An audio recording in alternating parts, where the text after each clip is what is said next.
Hey everyone, welcome back to Screenscope Reviews, where every frame matters, every detail counts, and every story deserves a deeper look.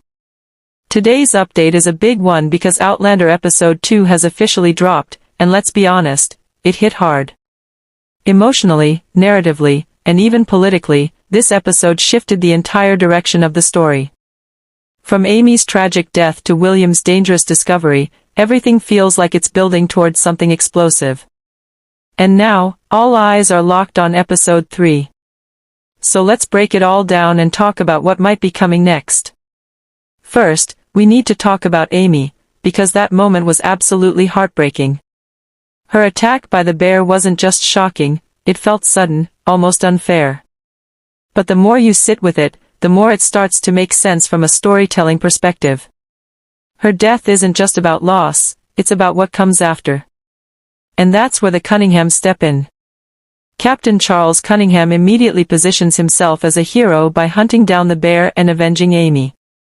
On the surface, it's noble. It's exactly what you'd expect from someone trying to protect the ridge. But at the same time, it almost feels too perfect. Too calculated. Then there's Elizabeth. Seeing her help Claire prepare Amy's body gave us a softer side to her character. It was humanizing. But let's not forget, this is the same person who slapped Mandy in Episode 1. That moment still lingers, and it makes it hard to fully trust her. And that's really the theme here, trust. Because while the Cunninghams appear helpful and kind, there's this constant underlying tension. Every interaction feels slightly off, like we're missing a piece of the puzzle. And if you've read Go Tell the Bees That I Am Gone, you already know where this could be heading. In the books, Captain Cunningham isn't just a passing character, he's dangerous. There's a warning given to Jamie about him secretly trading with the Cherokee and plotting to arrest him during a lodge meeting. Not just arrest him, but hang him. Let that sink in. If the show follows even part of that storyline, Episode 3 could start setting up one of the most intense conflicts of the entire season. The idea of Jamie walking into a trap while surrounded by people he's unsure he can trust. That's peak tension. And speaking of Jamie Fraser is not in a good place right now. Learning the date of his death has clearly shaken him. You can see it in the way he reacts, the way he observes people, the way he holds back. He's not just fighting enemies anymore, he's fighting time, fate, and his own fear of what's coming. In Episode 3, I fully expect a deeper conversation between Jamie and Claire.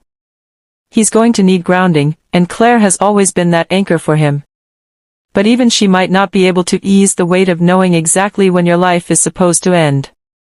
Now let's bring in Benjamin Cleveland, because this is where things get even more complicated. Jamie recognizes his name from Frank's research, which suggests they're supposed to fight on the same side. But their first meeting? Tense, suspicious, and far from friendly. Benjamin is connected to those disturbing hanged men in the woods, and he's openly targeting Cunningham. So now Jamie is stuck in an impossible situation.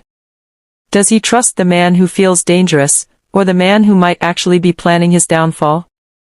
That internal conflict is going to be crucial in Episode 3. And honestly, it could define the rest of his arc this season.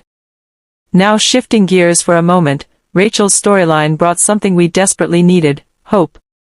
Watching her safely give birth to a healthy baby boy was such a relief.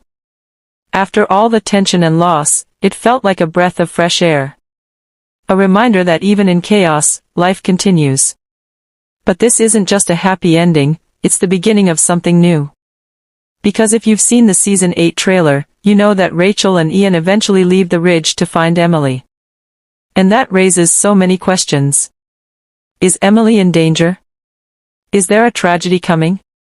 Or is this journey tied to something bigger that we haven't seen yet? Episode 3 might finally start answering those questions, or at least point us in the right direction. And then there's William.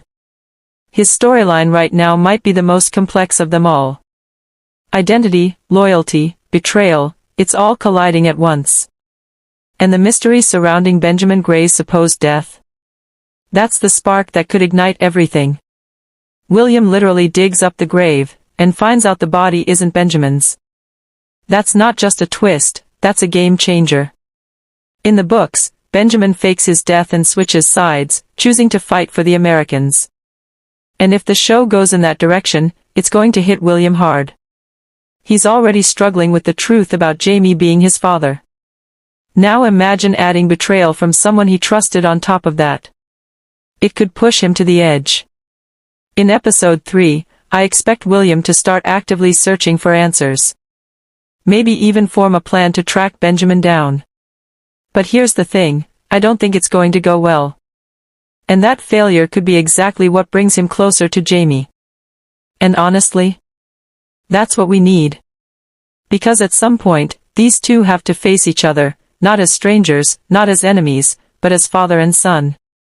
Before we wrap up, we have to talk about Amaranthus, because the fan theories right now are wild.